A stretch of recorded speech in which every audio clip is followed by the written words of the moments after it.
السلام علیکم ورحمۃ اللہ وبرکاتہ۔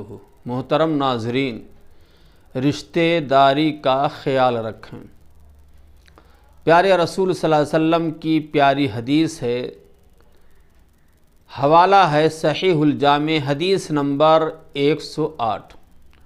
آپ نے ارشاد فرمایا، اتقوا اللہ، اے لوگو اللہ تعالیٰ سے ڈرو، وصلوا ارحامکم، اور اپنی رشتہ داری کا خیال رکھو۔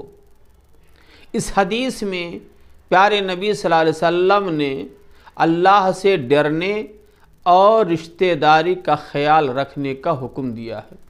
صحیح بخاری کی حدیث ہے، پیارے نبی صلی اللہ علیہ وسلم نے ارشاد فرمایا، لا يدخل جنت قاطع رحم، رشتہ داری کو کاٹنے والا، رشتہ داری کو ختم کرنے والا، رشتہ داروں سے قطع تعلق رکھنے والا جنت میں اول وقت میں داخل نہیں ہوگا۔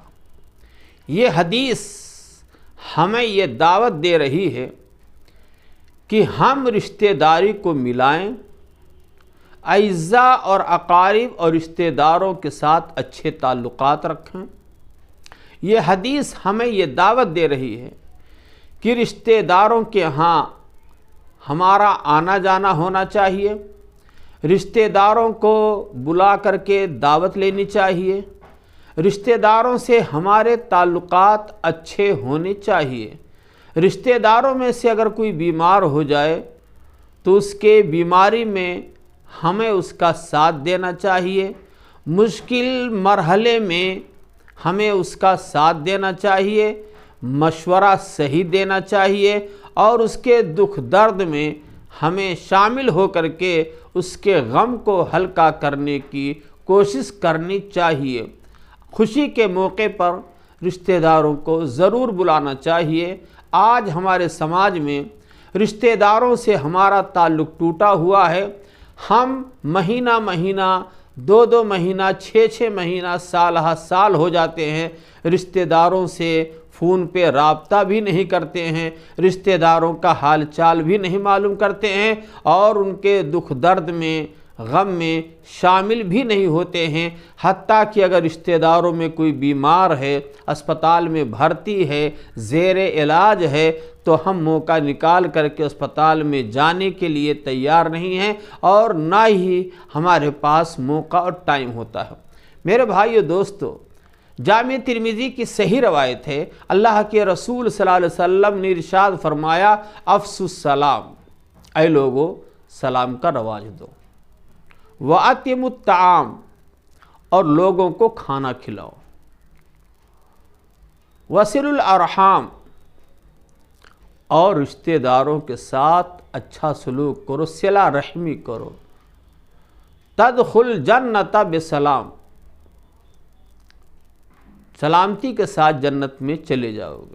ایک اور بات آپ نے اسی میں فرمائی، وَصَلُّوا بِاللَّيْلِ وَالنَّاسُ نِيَامٌ، رات میں اٹھ کر کے تہجد کی نماز پڑھو اور جنت میں سلامتی کے ساتھ جاؤ۔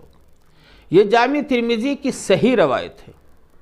اس روایت میں پیارے نبی نے ہمیں جو حکم دیا ہے وہ یہ ہے کہ سلام کا رواج دیں، لوگوں کو، رشتہ داروں کو، مساکین، فقراء، دوست احباب کو، یتیموں کو، بیواؤں کو کھانا کھلائیں،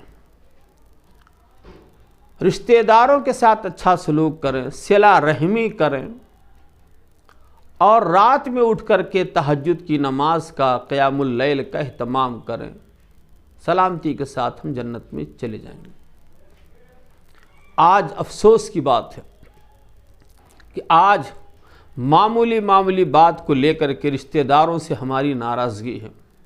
کوئی چچا سے نہیں بول رہا ہے، کوئی بھتیجے سے نہیں بول رہا ہے، میاں بیوی کا انتشار، ساس بہو کا جھگڑا، اور نند بھابھی کا جھگڑا، دوست کا جھگڑا، پڑوسی سے ناراض، سلام کلام بند، رشتہ دار سے نالا، شادی بیاہ میں آنا جانا بند، تعلقات نہیں، نہ کوئی مشورہ، دکھ درد میں بھی شامل نہیں، حتیٰ کہ ان کا راستہ الگ اور دوسرے کا راستہ الگ۔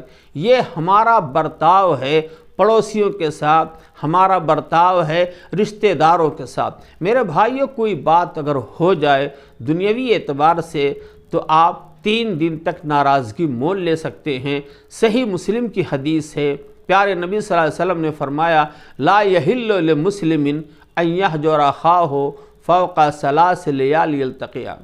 کسی مسلمان کے لیے جائز ہی نہیں ہے کہ اپنے مسلمان بھائی کو کسی وجہ سے 3 دن سے زیادہ چھوڑ دے، کلام نہ کرے، بات چیت نہ کرے، تعلقات توڑ دے، راستہ بدل دے، جائز نہیں ہے۔ دونوں کی ملاقات ہوتی ہے، وہ چہرہ ادھر پھیر لیتا ہے، وہ چہرہ ادھر پھیر لیتا ہے۔ پیارے نبی صلی اللہ علیہ وسلم فرماتے ہیں خیرہما من یبدؤ بالسلام، دونوں میں بہتر وہ ہے جو سلام کرنے میں پہل کرے۔ غلطی ہو یا نہ ہو، ہمیں ہاتھ ملانے میں اور اپنے بھائی بہن کی غلطی کو معاف کرنے میں تاخیر نہیں کرنی چاہیے۔